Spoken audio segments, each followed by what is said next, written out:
Hello students, myself Saptesh Kumar, Associate Professor, Department of Physics, Government College Sujangarh.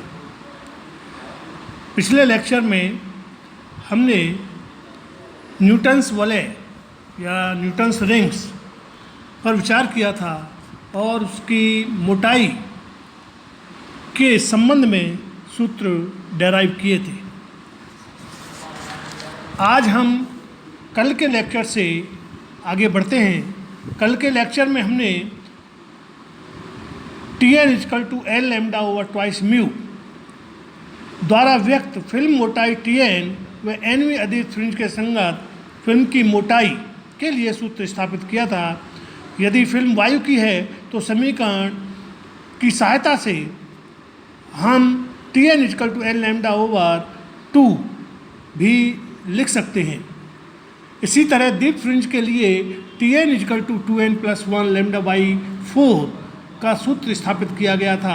इस तरह हमने दो सूत्र स्थापित किए थे।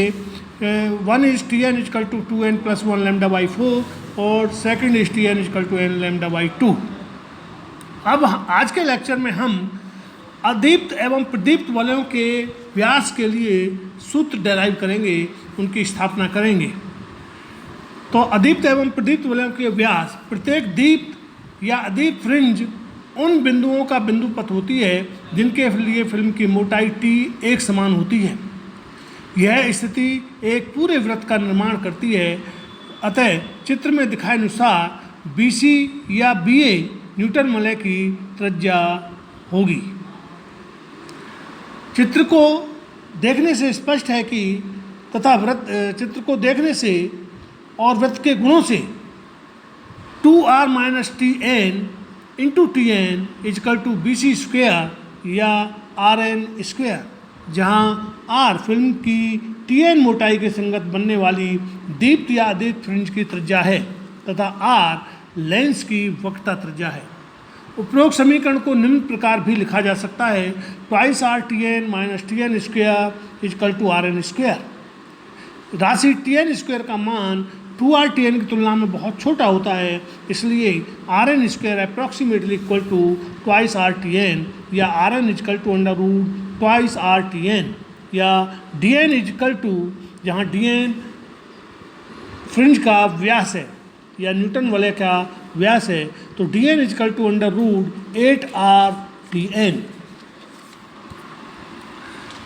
उपरोक्त समीकरण nवीं दीप्त या अदीप्त फ्रिंज के व्यास को व्यक्त करती है। अब हम अदीप्त वलयों के लिए व्यास के मान की गणना करते हैं।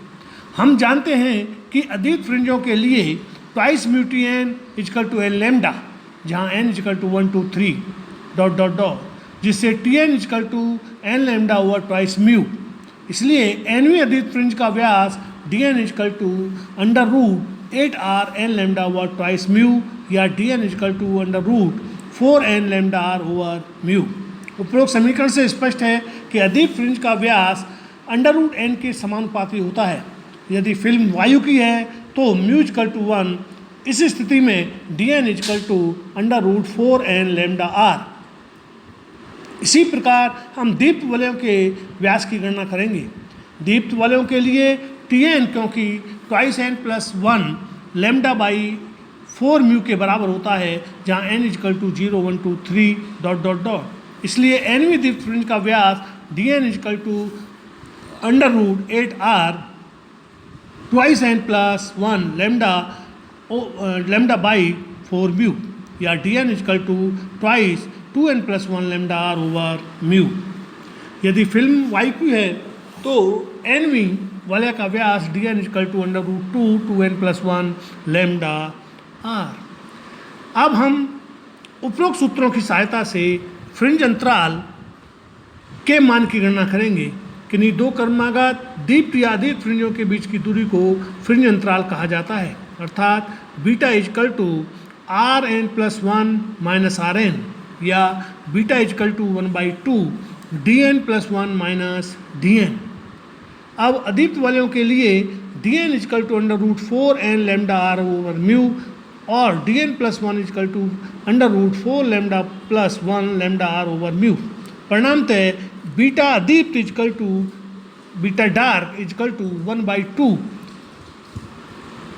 Under root 4n+1 lambda R over mu minus under root 4n lambda R over mu, या बीटा अदीप्त is equal to under root lambda R over mu into under root n+1 minus under root n।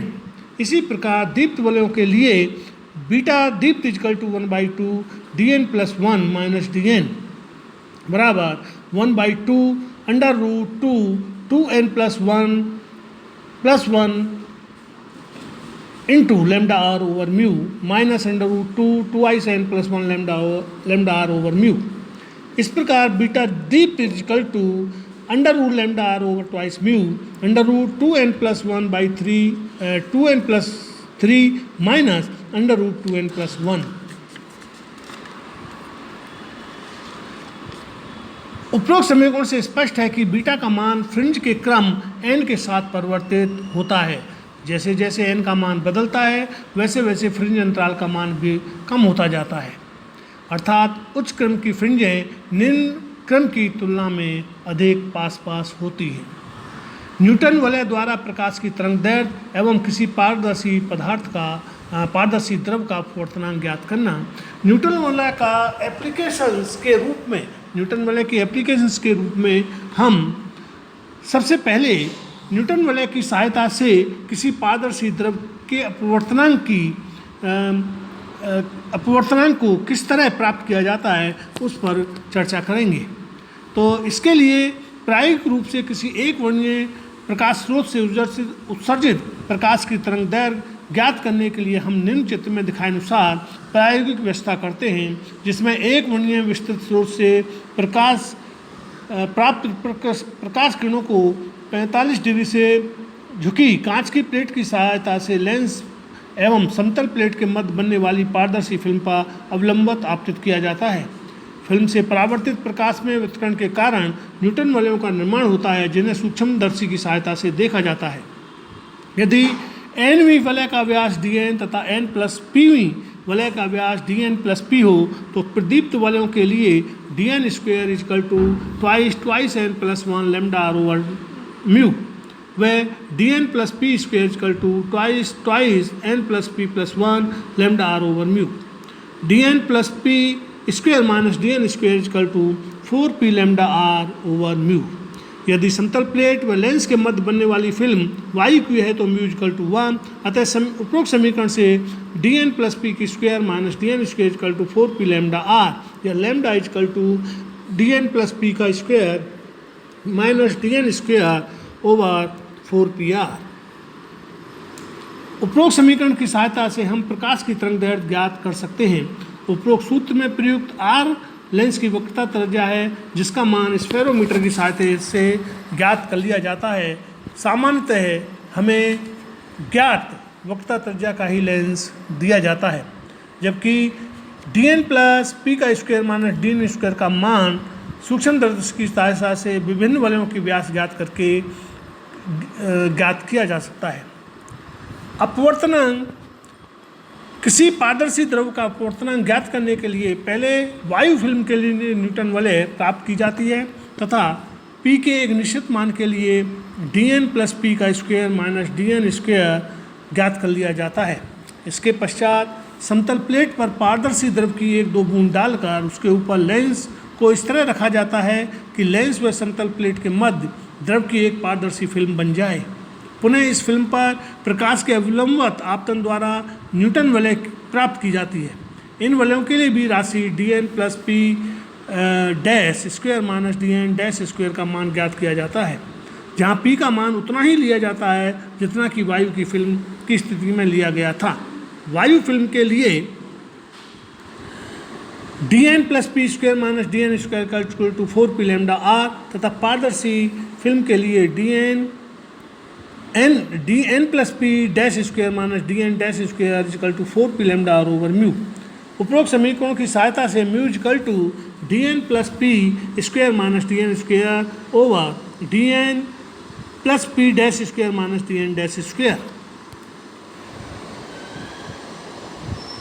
इस प्रकार इस समीकरण की सहायता से हम म्यू का मान ज्ञात कर सकते हैं।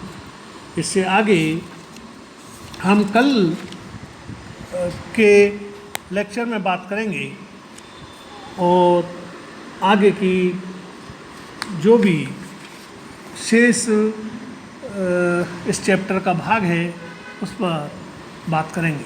धन्यवाद।